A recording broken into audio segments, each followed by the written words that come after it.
Bismillahirrahmanirrahim. Assalamualaikum warahmatullahi wabarakatuh. Saya Gevira Mahabazuardi dengan NIM 2018-105-103-11-042 akan menyampaikan materi dari mata kuliah Ekonomi Internasional, yaitu Perdagangan Internasional dan Pembangunan Ekonomi. Baik, untuk pembahasan yang pertama yaitu pengertian perdagangan internasional. Perdagangan internasional yaitu proses tukar menukar barang atau jasa yang terjadi antar satu negara ke negara lain. Jadi mereka saling melengkapi karena adanya pertukaran tukar menukar barang atau jasa antara negara satu dengan negara yang lainnya. Untuk pembahasan yang kedua yaitu penghambat perdagangan internasional. Jadi di perdagangan internasional ini ada suatu penghambat yang bisa dikelompokkan menjadi 4. Yang pertama yaitu suatu negara dalam kondisi tidak aman atau negara itu sedang adanya masalah. Kemudian yang kedua yaitu kebijakan ekonomi mengenai perdagangan internasional. Jadi selain negara yang tidak aman, tapi juga adanya penghambat kebijakan ekonomi mengenai perdagangan internasional itu sendiri. Kemudian yang nomor 3 yaitu tidak stabilnya kurs mata uang asing. Jadi kurs di mata uang asing itu tidak stabil atau masih tidak stabil, dia masih tidak pasti seperti itu. Kemudian yang terakhir itu perbedaan mata uang asing. Jadi perdagangan internasional itu semisal rupiah ke dolar. Jadi perbedaan mata uang asing terletak pada jumlahnya. Pembahasan yang selanjutnya yaitu tentang manfaat perdagangan internasional. Jadi perdagangan internasional ini memiliki manfaat yang menurut Sadono Sukirno itu ada 4. Yang pertama yaitu memperoleh barang yang tidak dapat diproduksi dalam negeri. Semisal Indonesia ini tidak bisa memproduksi suatu barang. Nah, kemudian negara lain itu berdagang atau saling melengkapi untuk bisa menyalurkan perdagangnya itu ke Indonesia. Seperti itu. Yang kedua yaitu memperoleh keuntungan dari spesialisasi. Yang ketiga memperluas pasar, yang mana memperluas pasar itu meningkatkan ekonomi karena membuka lapangan pekerjaan.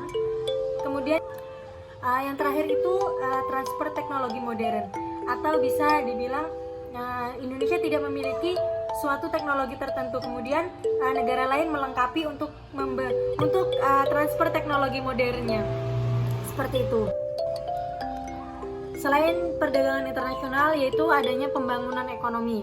Nah, pembangunan ekonomi merupakan suatu proses multidimensional mencakup berbagai perubahan mendasar atas struktur sosial, sikap masyarakat, dan institusi nasional, di samping tetap mengejar akselerasi pertumbuhan ekonomi, penanganan ketimpangan pendapatan, serta pengentasan kemiskinan. Jadi pembangunan ekonomi itu suatu proses multidimensional yang mencakup beberapa yang telah disebutkan seperti pengertian pembangunan ekonomi itu sendiri. Adapun pembahasannya yaitu pro dan kontra perdagangan internasional. Yang ada pendapat dari Adam Smith dan David Ricardo yang mana pro perdagangan internasional, yaitu percaya bahwa spesialisasi tenaga kerja dapat meningkatkan produktivitas dan menghasilkan produk yang lebih banyak lagi, sehingga akan mendatangkan pendapatan bagi negara tersebut lebih banyak lagi. Jadi Adam Smith dan David Ricardo percaya bahwasanya suatu tenaga kerja yang memiliki kemampuan atau skill yang bagus, maka itu akan mendatangkan pendapatan bagi negara tersebut lebih banyak lagi. Nah, seperti stepnya spesialisasi, kemudian meningkatkan skala ekonomi, harga barang lebih murah, konsumsi meningkat, mendorong investasi, pertumbuhan ekonomi, seperti itu. Yang dibahas tadi adalah pro, kemudian ada pembahasan tentang kontra perdagangan internasional.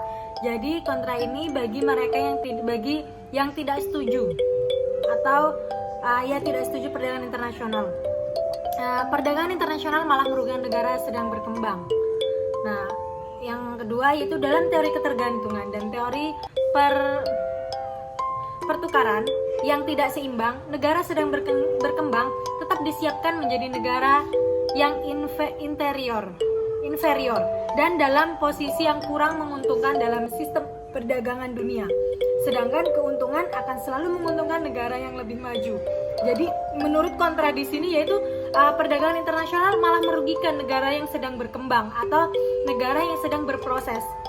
Tidak, sedangkan keuntungan akan selalu menguntungkan bagi negara yang lebih maju. Jadi mereka berpikir bahwa ini tidak seimbang dan tidak adil seperti itu. Kemudian yang terakhir yaitu membahas tentang bukti empiris. Di sini saya mengambil dua.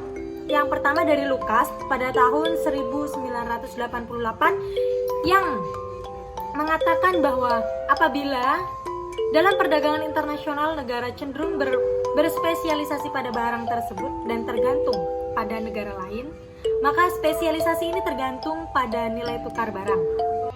Sehingga juga akan berbeda pertumbuhan ekonominya. Nah, jadi suatu perdagangan internasional negara itu cenderung berspesialisasi pada barang tertentu dan tergantung pada negara lain. Maka spesialisasi itu tergantung pada nilai tukar barang sehingga akan berbeda pertumbuhan ekonominya pula. Terus yang kedua itu dari Delas pada tahun 2000, yaitu mengkaji 150 negara dan menemukan bahwa perdagangan internasional hanya memberikan dampak yang kecil terhadap pertumbuhan ekonomi. Setiap peningkatan 1% pertumbuhan perdagangan internasional hanya akan menyebabkan ekonomi tumbuh 0,85% saja. Mungkin pada pembahasan perdagangan internasional dan pembangunan ekonomi cukup sekian. Terima kasih. Assalamualaikum warahmatullahi wabarakatuh.